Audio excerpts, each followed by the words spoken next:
बिस्मिल्लाहिर्रहमानिर्रहीम। नाज़रीन, लास्ट जो हमारी वीडियो थी उसमें हमने ये डिस्कस किया कि जो पाकिस्तानियों के एसेट्स मुल्क से बाहर हैं, जो ये सास्ते उन्होंने मुल्क से बाहर बनाए हैं, उसकी जो डिस्कशन चल रही है, उस टॉपिक की इम्पॉर्टेंस क्या है, कितना एक रफली क्वांटम है, कितने के एसेट्स बाहर होंगे, उसकी रिकवरी की क्या चांसेस हैं, फिर कौन से लॉज हैं जो हेल्प करते हैं। तो आज हम बात करेंगे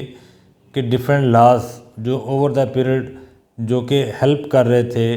जो कि लॉफुली जो है वो पाकिस्तानी अपने एहसास से बाहर रख सकते थे, बाहर अपने एहसास से ख़रीद सकते थे।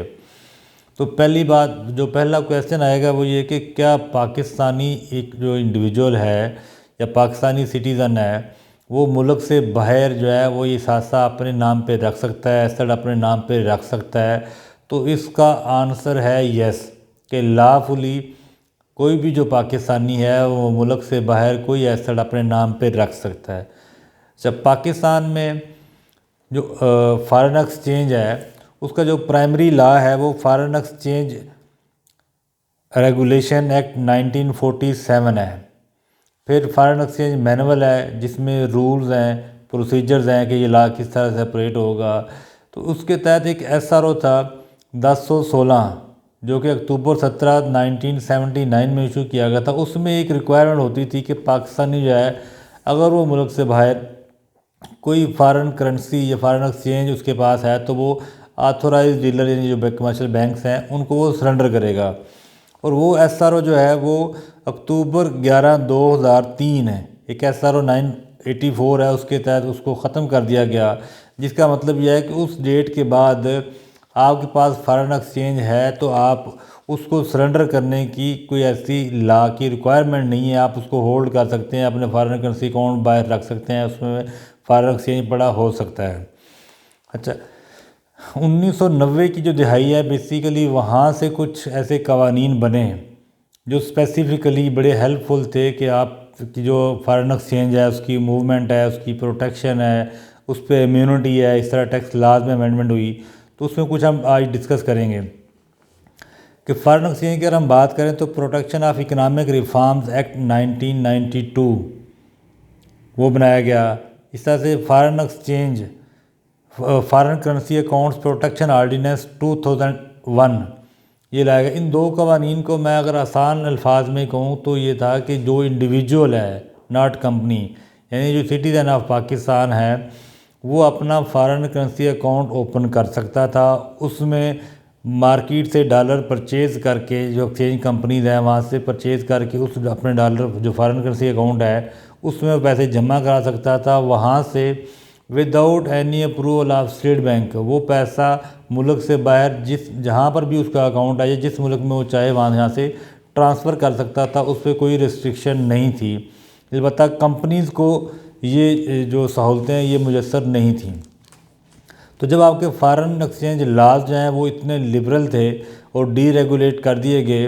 और आज भी काफ़ी हद तक वो डीरेगुलेटेड है इंडिविजुअल की हद तक, एक्सेप्ट कि आपने कहा कि जी उसका एंटी होना चाहिए और कहीं भी कुछ आपने अमेंडमेंट कीजिए फाइलर हो। अदरवाइज़ आज भी आप जो एक्सचेंज कंपनी है उससे आप डॉलर परचेज़ कर सकते हैं, अपने फॉरेन करेंसी अकाउंट में जमा करवा सकते हैं अगर आपका एंटी एन फाइलर है, और आप आज भी वो without approval of state bank बाहर भेज सकते हैं। अच्छा, तो जब एक्सचेंज की मूवमेंट है और बाहर आप एसेट भी होल्ड कर सकते हैं, तो जो बाहर पाकिस्तानियों के एसेट्स हैं वो नॉर्मली दो तरह के हैं। एक तो वो एसेट्स कि जो जिनके फंड्स पाकिस्तान से नहीं है बल्कि बाहर से ही वो फंड जनरेट हुए, कि लेट से अगर एक पाकिस्तानी है वो बाहर मेहनत मजदूरी कर रहा है या वो अपनी कोई जॉब कर रहा है, बिज़नेस कर रहा है, वहाँ से उसने पैसे कमाए, उसने एसेट वहाँ परचेज़ किया, तो उसमें तो ना फॉरेन एक्सचेंज पाकिस्तान से गया ना पाकिस्तान का टैक्स इन्वॉल्व हुआ, तो उसमें तो कोई इशू ही नहीं है। उसके बाद कुछ एसेट्स पाकिस्तान से बाहर बने, फॉर एग्जांपल आप जहाँ का एक्सपोर्टर है, आपने एक्सपोर्ट की तो एक्सपोर्ट में एक सर्टन परसेंटेज अलाउ होती है कि आप एज कमीशन पे कर सकते हैं, और वो कमीशन आप आउट ऑफ कंट्री पे कर सकते हैं। तो वहाँ यहाँ जो हमारे एक्सपोर्टर्स हैं उन्होंने वहीं वो कमीशन अपने एसोसिएटेड कंपनी से बनाई, वहाँ पे उनसे वो कमीशन होल्ड कर ली, वो पैसे पाकिस्तान लेके ही नहीं आए और वहीं से उन्होंने कोई एसेट परचेज़ कर लिए उसके। तो इस केस में भी पाकिस्तान से कोई पैसा बाहर नहीं गया। अच्छा, फिर पैसे जो पाकिस्तान से बाहर गए उसमें एक तो वो पैसा है जो आपको करप्शन का, किकबैक्स का पैसा है वो अपनी हुंडी हवाला के थ्रू बाहर पैसा भेजा और वहीं अपने आपने उसके एसेट बनाए, वो अनडिक्लेयर्ड है या डिक्लेयर्ड हैं, वो टोटली इलीगल है, क्योंकि उसका टैक्सेशन तो बाद में आएगी, लेकिन जो पहले उसके करप्शन है, जो लेजिटिमेट मनी नहीं है, तो उससे एसेट चाहे पाकिस्तान हो चाहे पाकिस्तान से बाहर हो, वो तो वैसे लाफुल नहीं है। फिर पैसा जिस पे आपने टैक्स के जो लूप होल है उसकी वजह से आप कहते हैं कि उसमें टैक्स की वायलेशन भी नहीं है, और फॉरेन एक्सचेंज जो एक्सचेंज लाज हैं वो वैसे ही डीरेगुलेटेड थे, वो अलाउ करते थे मूवमेंट ऑफ फॉरेन एक्सचेंज, तो वो इनकम टैक्स में कौन सी प्रोविजन थी, उसमें एक मेजर जो रोल था वो प्रिजम्पटिव टैक्सेशन का था। प्रिजम्पटिव टैक्सेशन जो है ये क्या होती है, इसको हम डिस्कस करेंगे, और इस वक्त इसका स्टेटस क्या है वो भी बात करेंगे।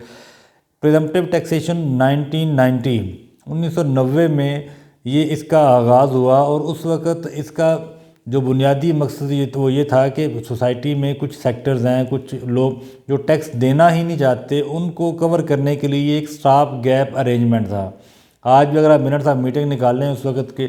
जो कमेटीज़ थी, तो उसमें ये था कि ये टेम्परेरी एक है और इसको हम आगे जाके ठीक कर लेंगे, लेकिन वो बजाय ठीक होने के ओवर द पीरियड आप उसमें और सेक्टर्स और ट्रांजेक्शन उसमें ऐड करते गए और उसका स्कोप काफ़ी हद तक बढ़ गया था।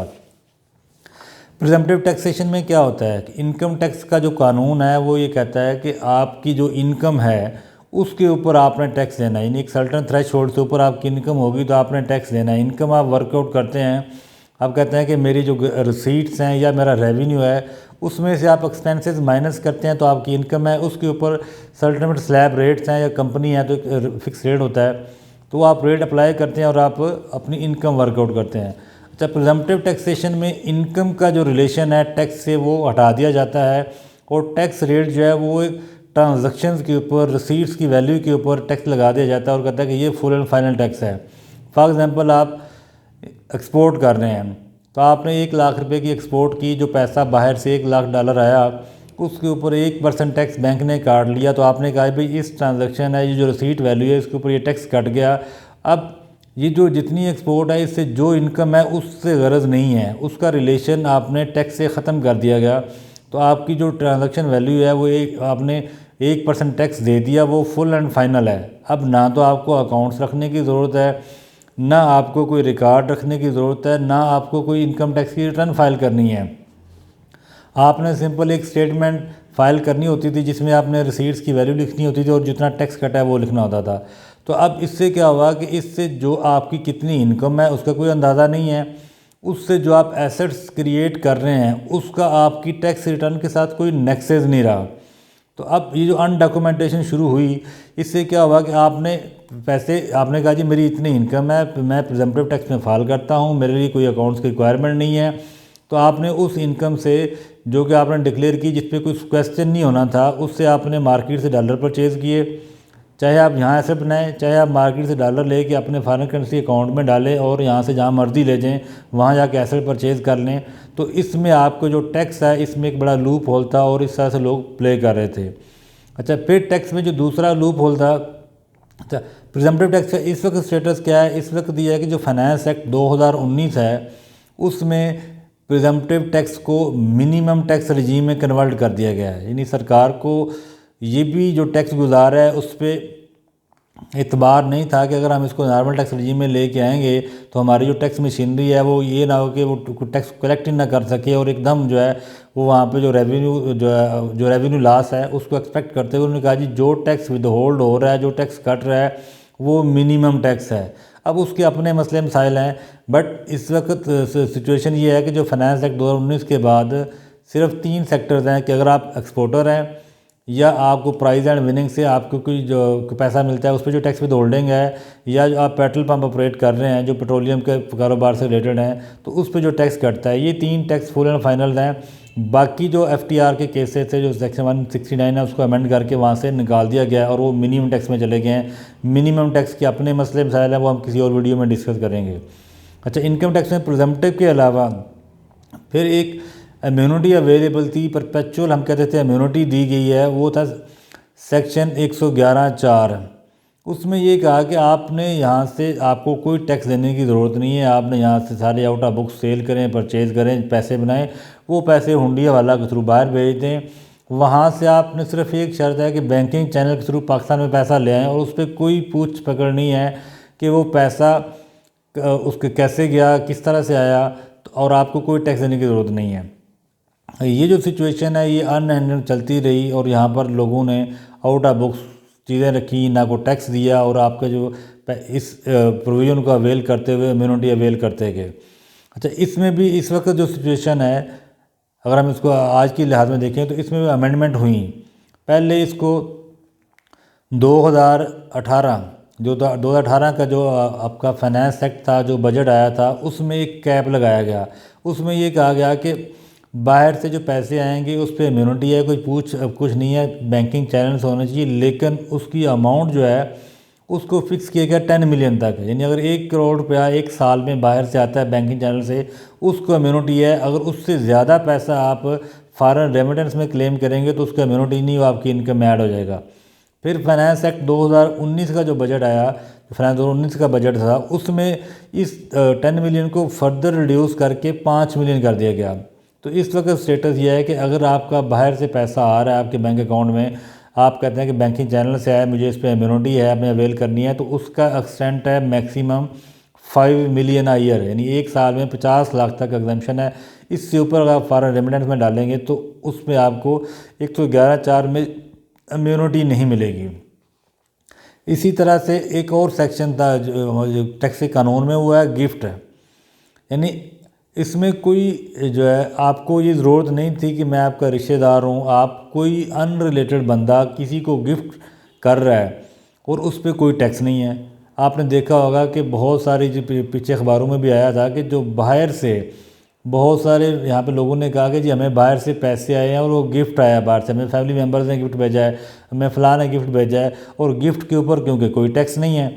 सिर्फ एक ही उसकी रिक्वायरमेंट थी कि बैंकिंग चैनल अगर आप नॉन कैश में लेते हैं तो एनटीएन की कंडीशन डाली गई थी। तो इसको भी काफ़ी मिसयूज़ किया गया। इसमें भी फाइनली जो है फाइनेंस एक्ट 2018 था, उसमें गिफ्ट में भी इसको थोड़ा रिस्ट्रिक्ट किया गया कि फैमिली मेम्बर्स की हद तक इसको अब कन्फाइन कर दिया है।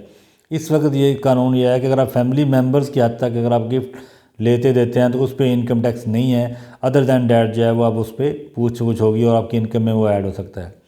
आई होप कि मैंने जो फॉरेन करेंसी हमारे यहाँ पे जो रेगुलेशंस हैं उसकी मूवमेंट है, फिर इनकम टैक्स के कुछ लॉज जिन्होंने काफ़ी डिस्ट्रैक्शन क्रिएट की हुई थी, जो डॉक्यूमेंटेशन की में बड़ी हद तक रुकावट थी, वो कुछ डिस्कस किए, और ये भी क्लैरिफाई किया कि जो आपके पाकिस्तानी जो हैं वो बाहर किसी मुल्क में अपना एसेट होल्ड कर सकते हैं, वो लॉफुल है, वो कानूनी तौर पे कर सकते हैं। और ज़रूरी नहीं कि जो बाहर जितने पाकिस्तानी के एसेट्स हैं वो सारे अनलॉफुल हों, सारे इलीगल हों। उसमें बहुत सारे वो एसेट्स हैं पाकिस्तानियों के जो उनके लॉफुल हैं और उनके पैसे प्रॉपर बैंकिंग चैनल से आपके कानून ने अलाउ किया था वो गए, और वो बहुत सारे एसेट उसमें डिक्लेयर्ड भी हैं। Thank you very much.